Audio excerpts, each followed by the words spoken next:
Bismillahirrahmanirrahim. Alhamdulillahi rabbil alamin.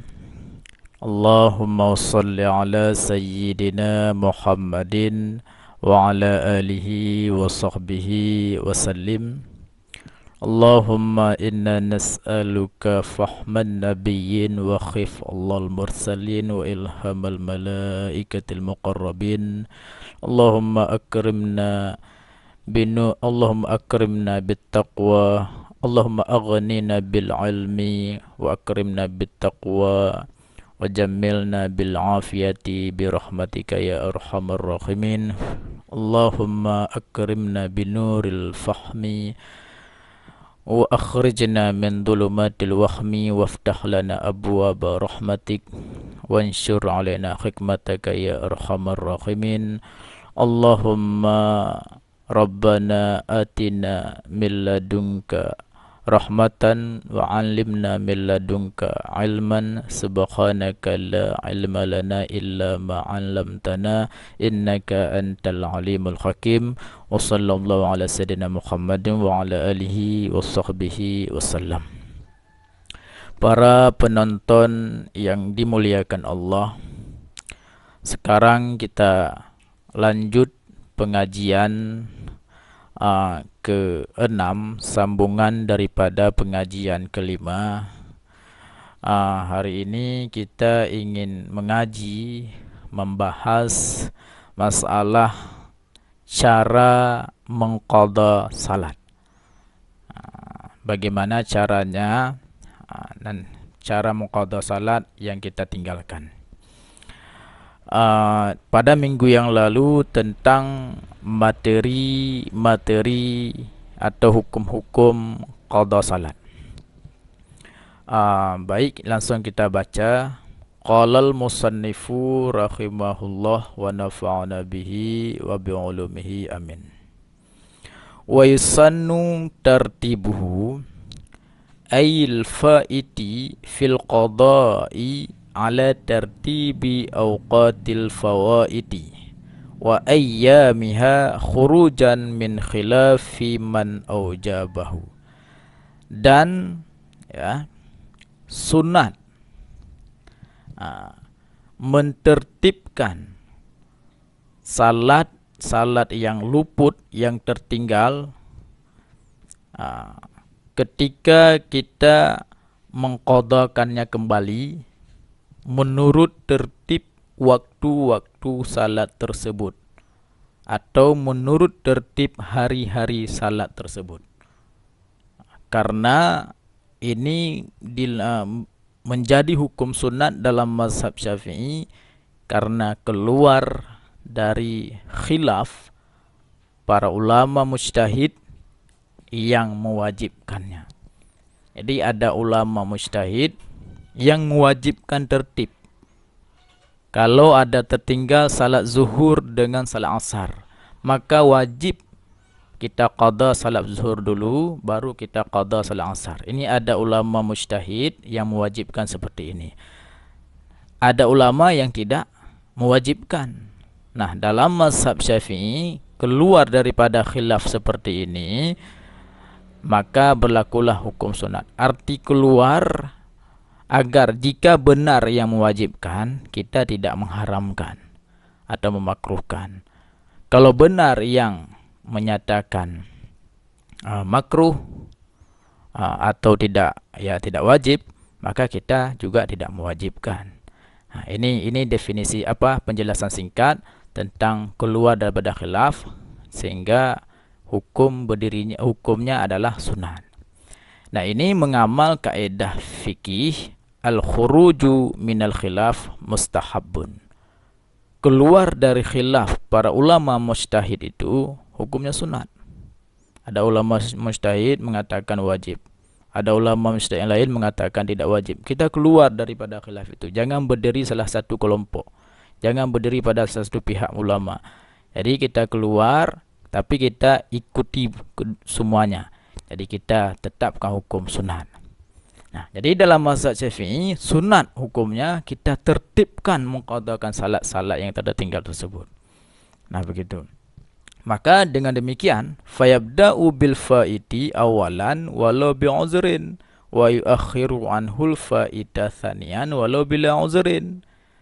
Maka harus maka sunat diqadakan, dimulai qada salat yang tertinggal yang pertama dulu walaupun tertinggal itu dengan uzur, dan diakhirkan mengqada salat yang tertinggal yang kedua walaupun tertinggalnya itu dengan tidak uzur.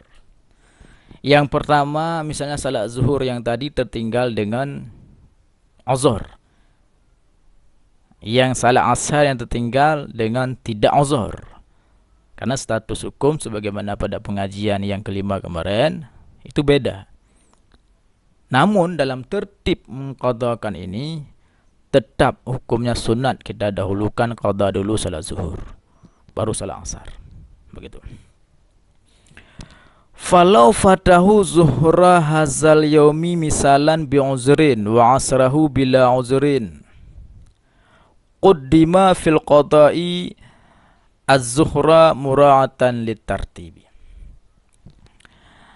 Jikalau, ini contohnya, contoh cara qadanya. Contohnya, kalau kita tertinggal, kalau seseorang tertinggal salat zuhur hari ini dengan uzur tertinggalnya, ada uzur sehingga dia tertinggal salat, dan tertinggal salat asar hari ini dengan tidak uzur, maka sunat didahulukan qada salat zuhur dulu.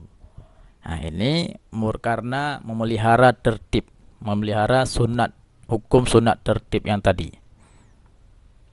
Begitu. Begitu juga gambaran-gambaran yang lainnya.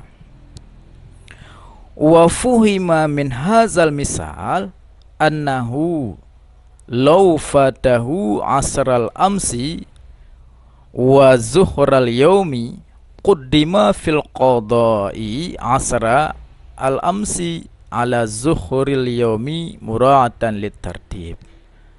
Dari contoh yang barusan diberikan dalam kitab ini, maka dapat dipahami bahwa jikalau seseorang itu tertinggal salat asar kemarin dan tertinggal salat zuhur hari ini, asar kemarin dengan salat zuhur hari ini, secara bentuk salat itu, secara waktu salat lebih awal salat zuhur, tapi bedanya hari. Salat asar hari kemarin, salat zuhur hari ini tertinggal. Maka ia harus mendahulukan, ketika mengqadakan, harus didahulukan salat asar kemarin dulu, baru mengqadakan salat zuhur ini, karena memelihara sunat tertib yang tadi. Jadi para penonton yang dimuliakan Allah, maka dari materi tentang cara qada salat yang kita bacakan hari ini, dapat kita gambarkan cara qada salat itu kalau seseorang tertinggal salat 1 tahun misalnya. Bagaimana cara mengqadakannya? Sedangkan ia dalam hari-harinya itu dari pagi jam 8 sampai sore dia mencari nafkah atau bekerja mengabdi pada negara, yang mana semuanya itu waktu-waktunya terisi dengan malab buddha minhu, atau dengan hal-hal yang tidak boleh tidak, di mana dalam materi tentang hukum-hukum qada salat kemarin yang kita baca, boleh kita gunakan waktu yang harus kita lakukan, harus kita bekerja pada waktu tersebut, yang di istilah bahasa kitab yang tidak boleh tidak. Apa boleh? Boleh tidak melakukan qada dulu, tapi kita kerjakan itu dulu, seperti mencari nafkah misalnya, dari pagi sampai sore cari nafkah. Nah, tentunya dalam waktu dari pagi sore itu kan ada salat zuhur. Nah, malam ada salat asar. Malamnya sudah istirahat salat maghrib. Tidak mampu lagi menggunakan semua waktu itu untuk qada. Isya sudah istirahat, subuh baru ada waktu. Sebentar saja sudah bersiap-siap pergi nafkah lagi. Nah, bagaimana cara mengqadahkannya kalau ada tinggal salat 1 tahun? Caranya adalah yang ada waktu untuk qada setiap mengerjakan salat 5 waktu. Berarti waktu subuh, ketika salat subuh, zuhur, asar, maghrib dan isya. Nah, kita ambil waktu setiap salat tersebut sebelum mengerjakan salat subuh, qada salat subuh dulu. Sebelum mengerjakan salat zuhur, qada salat zuhur dulu. Begitu juga sampai salat isya, sebelum mengqada salat isya, sebelum mengerjakan salat isya, qada salat isya dulu. Nah, yang kita dan ini berlaku selama 1 tahun. Karena kita tadi ada tertinggal salat 1 tahun, maka kita kerjakan qada seperti ini selama 1 tahun juga. Nah, ini sudah dengan sendirinya sudah berlaku tertib yang kita bacakan tadi. Dan kita sudah dapat pahala sunat tertib yang tadi, dan juga kita sudah bertobat daripada salat-salat yang kita tinggalkan. Baik para penonton yang dimuliakan Allah, untuk hari ini cukup di sini saja pengajian kita. Wallahu a'lam bissawab. Wabillahi taufik wal hidayah.